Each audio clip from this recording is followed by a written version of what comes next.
Doug Weed, former presidential historian, but I know you worked a lot with Ronald Reagan, and he famously said, "Mr. Gorbachev, tear down this wall."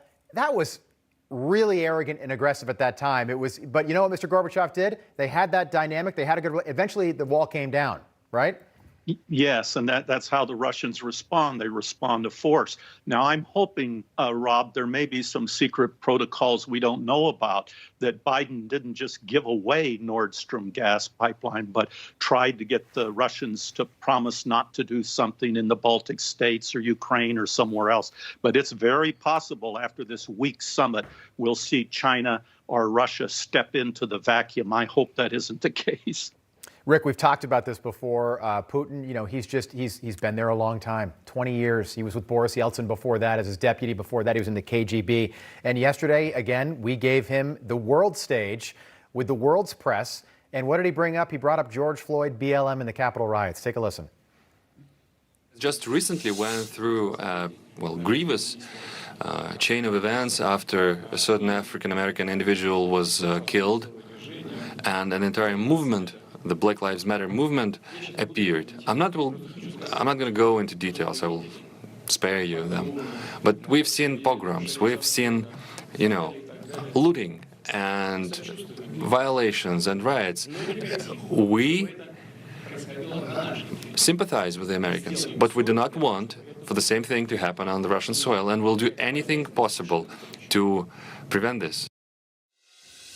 Rick, I'm not going to talk about it, but I'm going to talk about it, right? Yeah, one of Putin's fundamental goals in the entirety of his career has been to destroy America and democracy. By doing that, he is able to rebuild the Russian empire, and that's exactly what he's trying to achieve. So by showing the hypocrisy of democracy, of what's going on in the U.S., it gives him an opportunity to tell the world, hey, you guys are constantly talking about Russia's problems. Let me shift focus over to the United States. Look at everything that's going on. And then you put up a few pictures of the BLM and Antifa protests and the looting and the riots and the violence. Makes for a pretty good optic and a good argument for his case of why democracy is not working. So, he uses the international stage in this case, and Biden set this one up. He teed him up. Human rights was an issue, but you could tell that it was not one that Biden pressed him firmly on.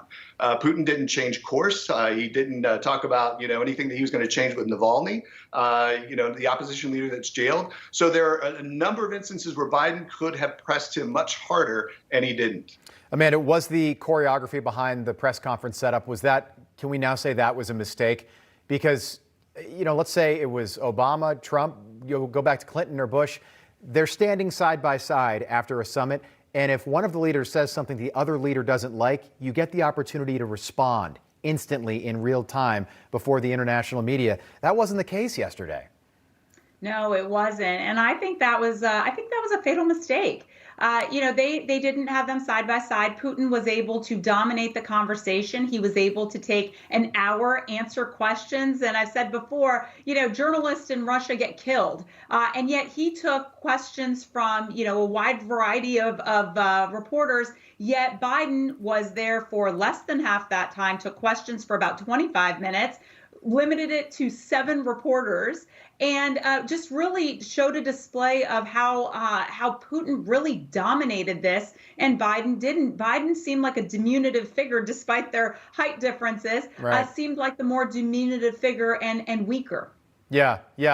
Doug, the president snapped at reporters a couple times yesterday, once at the press conference and then on the tarmac as well. And then he called out the media in general, saying you never ask positive questions. Take a listen. What concrete evidence do you have from these 3+ hours that suggests that any movement has been made? And I don't mean that. I know, but you're all. Question. Look, to be a good reporter, you got to be negative. You got to have a negative view of life. Okay, it seems to me the way you never ask a positive question. Why, in fact, having agreement, we'll find out. That is untrue. I am a glass half full kind of guy. I have an incredibly positive outlook. My co-host Rachel Roller sitting next to me, moments away from giving birth. She's due any day now, and she is the most positive person I've ever met. This guy has been in Washington since 1972. Doug, why can't he just say, there you go again? I think, usually they say when someone's very angry, it's because they're angry with themselves. I think he could see that the summit didn't achieve what he wanted. His hope was America's back, but it comes across as, yes, America's back to giving you money. You can build high-speed railways. You can rebuild your airports. Our American middle class will pay for it all. It just must have been irritating to hear the gossip we know about, Rob. Think of the gossip he knows about that we haven't heard yet. That must have been irritating. It was fascinating to watch it play out. Panel, really enjoyed it over the last couple of days covering this. Rick Gates, I appreciate you coming on with us every single day. You've been like a co-host on the show here, but a lot to respond to as this thing is all played out in real time. So appreciate it. I've leaned on you guys heavily, so thank you. Amanda Mackey, Doug Weed, Rick Gates, we'll see you again very soon. Thank you. Good to be with you. Thanks, Rob.